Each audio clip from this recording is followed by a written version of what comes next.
7 tips on settling debt. That's today on the Financial Wellness Podcast.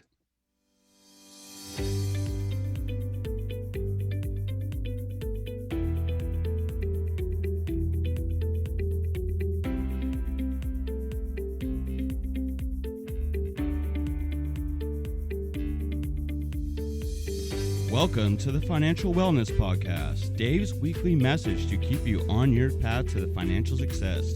Here is your host, financial problem solver and talk show host, Dave Hagan. Thank you, Nick, and hello, everybody. Welcome to this week's edition of the Financial Wellness Podcast. Hopefully, you're listening to us on a Monday morning, or at least a morning. You're giving us the top of your week so that you can think about your financial wellness. Today, we're coming to you from Lake Arrowhead, California. As always, beautiful downtown Van Nuys, Seattle, Washington, and San Diego. We got the full crew with us here today.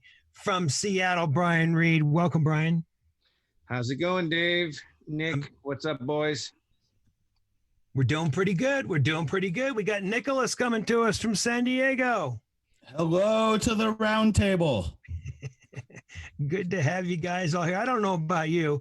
I enjoy doing this, but I enjoy doing this more with you guys putting in your kibitz here and there. I like that. It's a better podcast with you guys. Well, this is what I am preparing for every day. Potential quips. I've been studying you and your psychological patterns, Dave. We have some things to talk about off air. Just I got some things I need to work through, huh? You've got some issues there, buddy. Well, let's talk about settling debt and the issues surrounding settling debt. I hear from people all the time, and they tell me that they just want to settle out their debt or hire a company to do that. And they figured they could probably make the payments, a lot of them, with some personal hardship, but they just don't want to do it any longer. And they say that they're tired and just want to get ahead. And they said, well, I'll hire somebody, or I'll make some calls, or I'll hire one of those companies that I heard about on the radio. We'll settle all your debt and I'll just pay them to do that, and I'll come out ahead some way. Well, I'm here to tell you, everybody, all of our TFWP listeners, it just doesn't work that way. So I thought it would be good to talk about it so that our listeners understand what the score is in that regard, and kind of just straighten it out so we've got some clear and forward thinking about it. Now, bear in mind, these are only guidelines that I'm going to talk about, these 7 tips. Every situation is different and unique, as is every creditor. I've even seen circumstances where people got different results with the same creditor, but on different days. So these are just guidelines, but these are guidelines based upon me giving advice to people on these issues for, probably more than 30 years. So this is the street stuff. This is the straight gouge. This is the real skinny. This is the way that it is. I don't care what anyone tells you on the radio about what they can or cannot do, or what they tell you when you call in and say, we'll just settle all your debt. This is the truth. So let's start with number 1. If you're current on a debt, there's no reason for a creditor to settle with you. Creditors don't settle current debts. Why would they?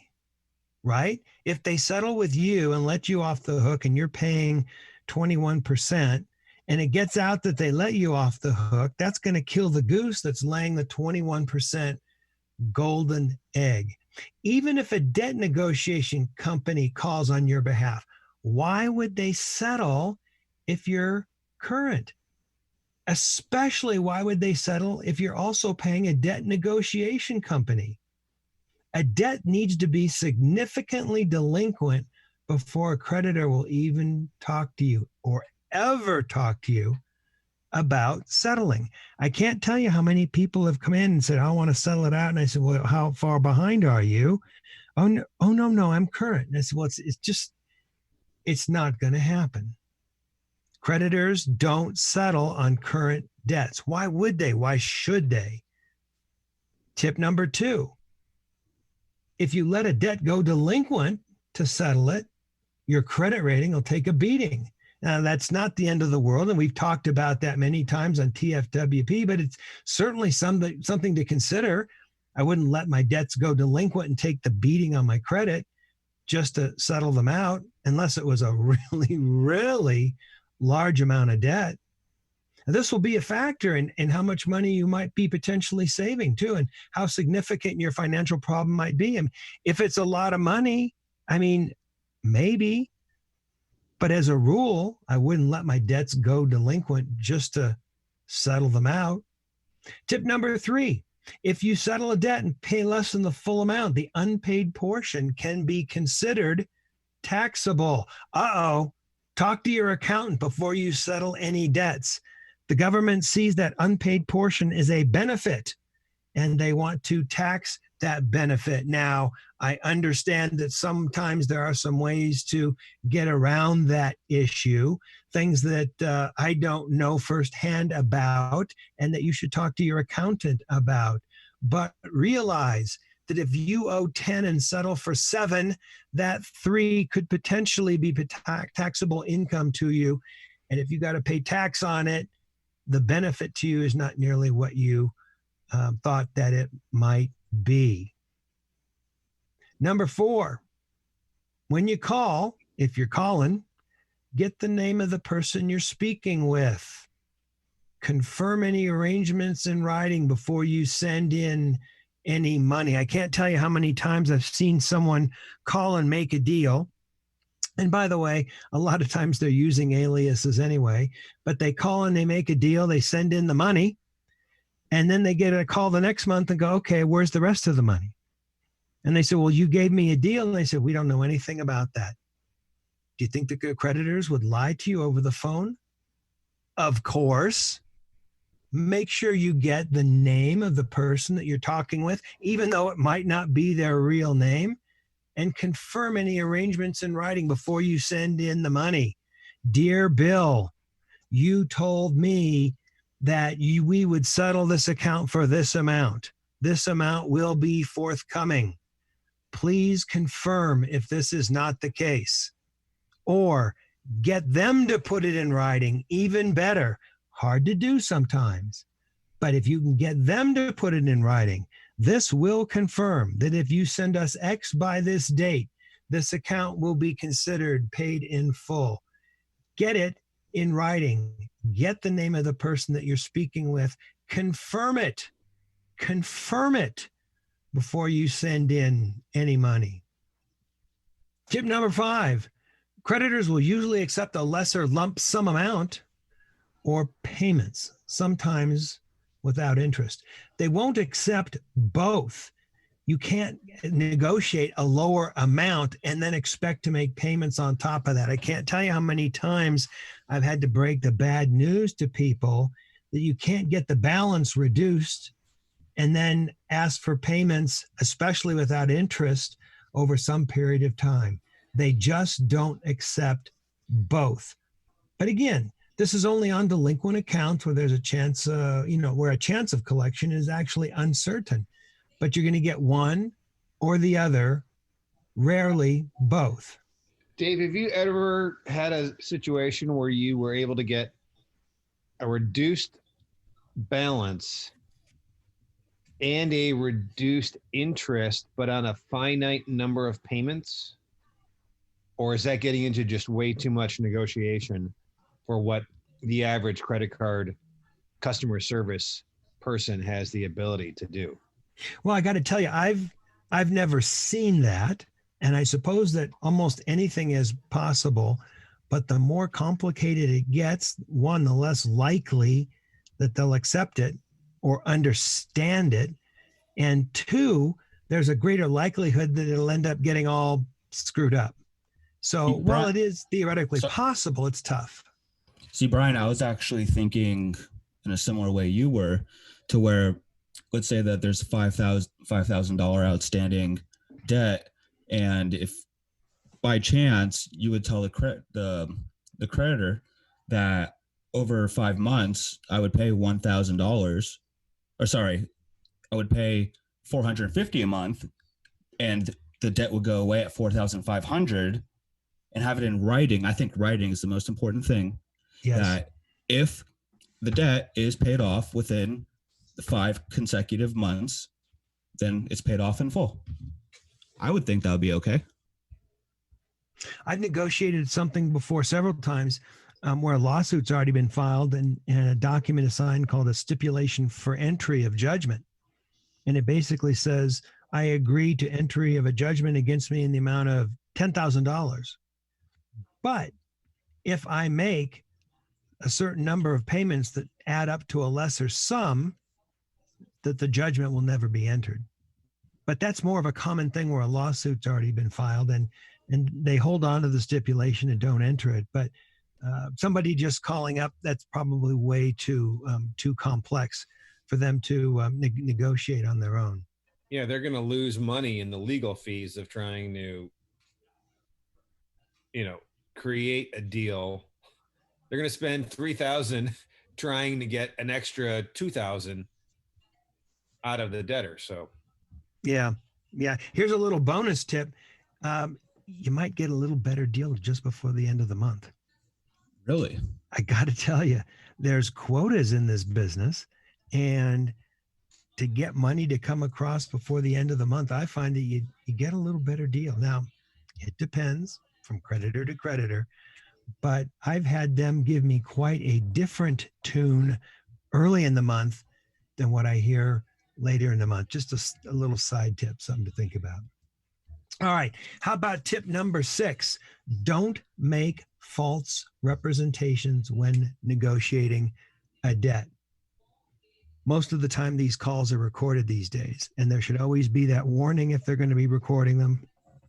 But I would assume that anything that you say has been recorded. And if it later comes to light that you've lied to them, they can use that to renege on the whole settlement.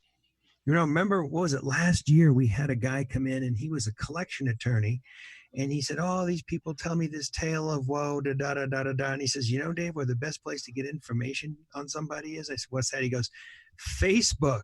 People put all this stuff on Facebook about what's going on in their life and their assets and what they're doing. And it's completely at variance with what they're telling me. And then he said he makes a point just to bust their chops. The negotiation just becomes that more difficult. The settlement amount is that more or less attainable just because they've got something on their Facebook which is different than what they're telling the creditor. So don't make false representations when negotiating a debt. If you don't have cancer, don't tell them that you do. If you have some kind of other thing going on in your life that you're not going to tell them about, and they find out that it's a different circumstance, they're going to back out potentially of that settlement. So don't make false representations. Tell the truth. Number 7, a creditor will most likely report a settled account as such on your credit. And there's no reason for them not to do that. They certainly shouldn't show that it's paid in full. And I know a lot of people like to use that as the final negotiation. Well, I'll pay that, but you need to show that it's paid off in full. And for a creditor to do that would be reporting untruthfully. And I don't think that the reporting bureaus would like that at all. So it's probably going to be showed off as paid for less than the full amount. My understanding is it's not nearly as bad as a delinquent account or a judgment account, but they're probably going to show that. Have either of you guys ever looked at a credit report with all these settlement notations on it? What a mess. Fortunately, no. Well, not personally, right? But for anybody else? How about you, Brian? You've worked in law offices for a lot of years. And working with you, and we've looked at our clients, credit reports, and, a lot of people really do try before filing bankruptcy if they have to. Try and settle out and do something. So yeah, you've seen the various designations that exist. But I've never analyzed the, Equifax versus TransUnion versus Experian. They all have their own quirks of what appears on the report. And I don't think, Dave, I don't know, I don't think there's a universal phrasing of these things, of paid in full, settled. They all are a little bit different. The credit. Well, they all certainly look different, and they're all like hell to get through. And the notations, it can be 70 pages of just crap. Yeah, absolutely. Yeah. I think that's a legal term, right? Crap. That is. If you look in blacks, it's there. Is it? Take a look in your blacks there, Nick. Look for the definition of crap. Oh, he's pulling it off the shelf. Hey, good luck, buddy. I love it. Oh God. I love it. Oh, but here's a radical concept. If you can repay those debts, why not? I mean, just hunker down and sacrifice if you can. And even a more radical concept, wow, repay them early and save yourself the interest that you if you can. If it's not possible, there are strategies. I've spoken with so many people about a sideways strategy during these COVID times. People want to retain money in their pocket. They don't have money to pay debts. And there are strategies to put in place to go sideways. If it doesn't look like that's going to work, there's strategies to get rid of all the debt, either through bankruptcy or assignment for the benefit of creditors in a business context or other kinds of things that can be done. And in that case, people should talk with an attorney that's got some experience in bankruptcy and debt negotiation and those kinds of things. But if you think that you can pay it. Not paying it, settling it involves all sorts of other issues, tax issues, credit reporting issues, creditors who are going to lie to you. Creditors are going to come back and make false entries potentially on your very complicated credit report. So this is a tough road to go down. Sometimes it's the best way to go. But many, many, many times there are other solutions that are actually that much better. That being said, guys, our listeners now have 7 tips on how to settle debt. This is Dave Hagan, and you're listening to the Financial Wellness Podcast.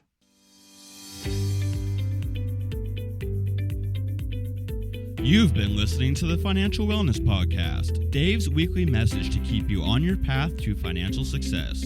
If you have a question that you would like Dave to answer on the podcast, go to thefinancialwellnesspodcast.com. You can leave an audio message with one click of a button or type your message into the question box. Either way, it's sent right to Dave's phone. Don't forget to subscribe to the podcast so you receive the new episode notifications. Let's listen in now as Dave answers some emails. All right, before we get to some emails, I want to talk a little bit more about this concept of retired. And I know you guys think I'm like a dog with a bone that doesn't want to give it up. But a couple weeks ago, for those of you that weren't on that podcast or listening to the podcast, we talked about what to call yourself when you've made it, when you're not working your full-time job. And it's not really retired, it seems to me, because that implies old and used up. And there should be some other word that we can come up with. I mean, we even went so far as Nick offered $25 for a listener to come up with something, and I upped it with $100 out of Nick's pocket. And we said, okay, look, Dave. we said, look, come up, give us an email, and we're looking for a better word for early retired. And I got to tell you, we're not digging what we got so far. So send us in some words for early retired, something that's more appropriate. By the way, did you guys know that most of our listeners come from US and Canada? But I was looking at the results of some of the podcasts. We get heard in Brazil and Thailand. I had no idea. I think that's pretty cool. So some of you out there in Brazil and Thailand, do your job and send us an email. We're looking for a better word for retired. You know, I went to the thesaurus, and looked up retired, and all of the words that were similar to that, according to that publication, were like old and used up or put away. And people who have been financially successful and are no longer pursuing their main career certainly aren't being put up or put away or old or tired. We need a word that has the connotation of young and successful, but not too snotty. How about investor? We talked about that last time. How about independent investor? How about independent investor and whatever you're doing now, like independent investor and part-time coach? Or how about I live on income from investments? It's kind of telltale that you got some coin, huh? How about tailored my lifestyle to live on investments? No? Too How long. about We've got to. We it just independent? see now. There was one. There was the one that was the. What if camping? It was if you were camping, that meant, and you were young. Yeah. That was kind of the buzz term that one guy's thought was. If you were in the camping phase of life, that meant you were young and healthy enough to camp, and yet you had enough money established to camp all the time. So you're camping, you're just moving around from place to place because you can. There was something to that one, but it's like you said, Dave, I wasn't really thrilled with any of the ones that we got yet. So yeah. Independent investor, I think, is my leading choice so far, but I'm not sold on it. Is it a noun? Is it a state of mind? It's wide open. It can be anything. So this concept, though, this was so cool. This concept is changing, though, because I looked at retire early, and you know what came up as one of the synonyms? FIRE. Yeah, really? The acronym for financially independent, retire early. So maybe someone says, well, what do you do for a living? And you say, hey, I'm on fire. I kind of like that. It has a ring to it. People throw cold water on you or something. Or maybe we just need to educate people. I was on fire, and now I have a solid base of embers that I just live off of. That I call off the warmth of those embers. Just don't say it in a theater. All right, listeners, send us your ideas. We want to hear from you. Otherwise, we're going to stick with independent investor or FIRE. Now, Brian, you've got a handful of email questions, and I want you to give me, we got just a few minutes, give me a short one. All right, here's a short one, and this guy is in a pretty good place. But he still has a valid question, even in these turbulent times. So he writes in, this guy's name is Steve. He writes in, Dave, got to tell you, I love the show. I have paid off all my debt, have my emergency fund, and I'm putting away 50% into retirement each month. Now saved up some money that I think I'm ready to invest, which obviously is a good thing. Now he's saying my problem is that I don't really know what to invest my money in, and I'm afraid that I'll make a mistake and lose it all. And besides, what's safe during COVID-19? Any advice? Thanks, Steve. Steve, love you to death, babe. You're doing all the right stuff. No debt, emergency fund, 15% into retirement. I'm assuming that you're a single guy and that you've saved up some money. I love that. So the question is twofold. One, what do I put my money into? And two, I'm afraid that I'll make a mistake. Well, the easy way to find something to invest it in, I mean, the easiest, simplest, go put it in a savings account. If it's 1,000 or less, put it in a savings account. And then when it gets to be a little more money, over $1,000 or maybe a couple $1,000, you walk into a brokerage house or one of these places, the Schwabs, the Ameritrades, the E-Trades, whoever's left these days. And you say, look, I want to put my money in a conservative fund. And they'll give you a list of 3 or 4 or 5 or 10 different, and you put it in there. You just put the money in there. And then you don't pay a lot of attention. Maybe you look once a month. Maybe you look every 2 weeks. If you're Nick, you look every morning, right, Nick? I look before my coffee, after my coffee, before lunch, after lunch. I mean, I would just say find a good ETF, set it and forget it. I agree. Brian? I just love watching Nick talk about stocks. It's just makes me happy. Oh, that's so cute. He starts to foam at the mouth. It's classic. I love it. It's equal parts. He's a savant versus he has issues. I don't know which one it is. I'll take the compliment. Look, Nick is a lot younger in his life. He's very interested in his investments and the things that he's doing. He's actively looking at them every day, pursuing them, maybe a little more aggressive than the average bear. And that's okay. In fact, perfect. I like watching that because I learned stuff from Nick. It's pretty cool. Hey, you know, the thing is, I do my research, and that's what I want all the listeners to know, is that it's okay to invest. Just do your research. Make sure you know what you're putting your money into. But if you invest it in something that you're looking at the long term, that is even better. But each individual listener is going to have to decide how much time they want to put into it, what level of risk they're willing to take, et cetera, et cetera, et cetera. And as long as you think about it and come up with a thoughtful answer to those kinds of questions, well, then you're doing the right kind of homework. You're doing the stuff that you're supposed to do. And Steve, you're talking about you'll make a mistake and lose it all. Well, you know what? You might. I don't think so. I think a lot of the funds that the brokerage houses have, especially the more conservative ones, you're not going to get wiped out. You might lose money, but I don't think you're going to get wiped out.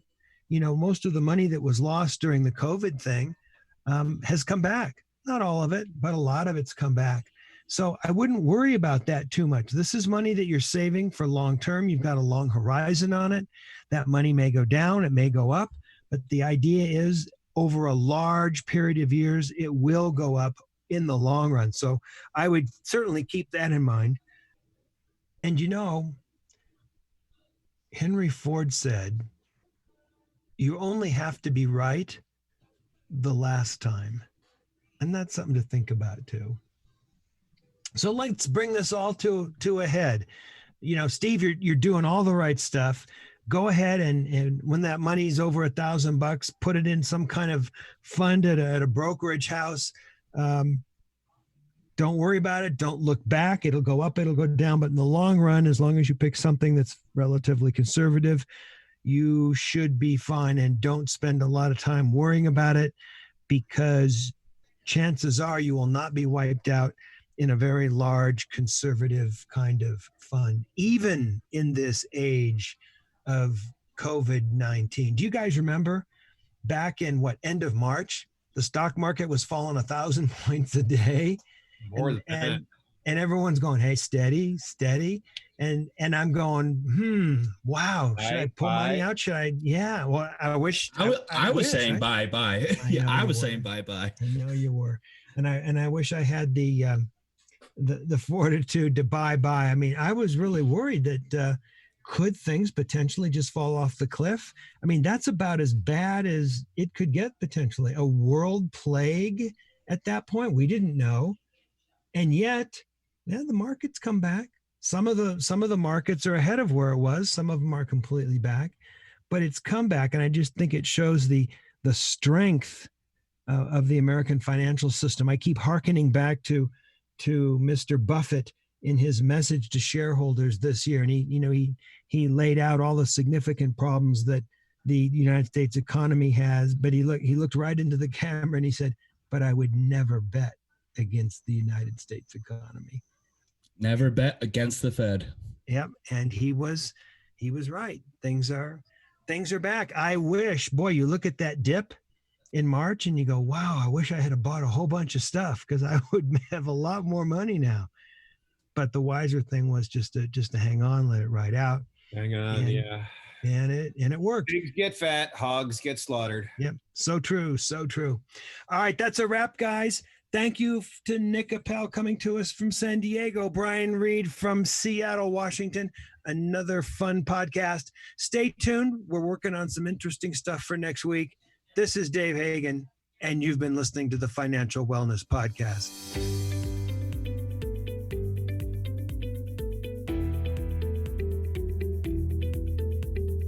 You've been listening to the Financial Wellness Podcast, Dave's weekly message to keep you on your path to financial success. If you have a question that you would like Dave to answer on the podcast, go to thefinancialwellnesspodcast.com. You can leave an audio message with one click of a button, or type your message into the question box. Either way, it's sent right to Dave's phone. Remember, Dave will randomly draw from the submitted questions and pick the winner of a free 1-hour personal conversation with Dave to help you achieve your financial goals. Don't forget to subscribe to the podcast so you receive the new episode notifications, or share the podcast via the app with your family and friends. This is your announcer, Nick Appel, wishing you every financial success.